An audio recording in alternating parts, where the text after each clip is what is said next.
لو أنزلنا هذا القرآن على جبل لرأيته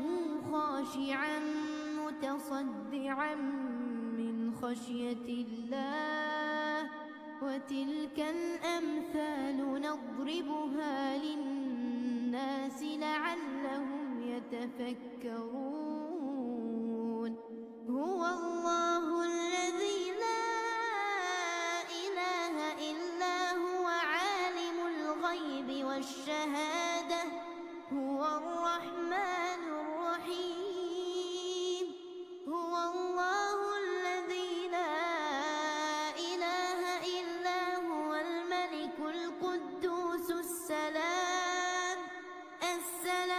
المؤمن المهيمن العزيز الجبار المتكبر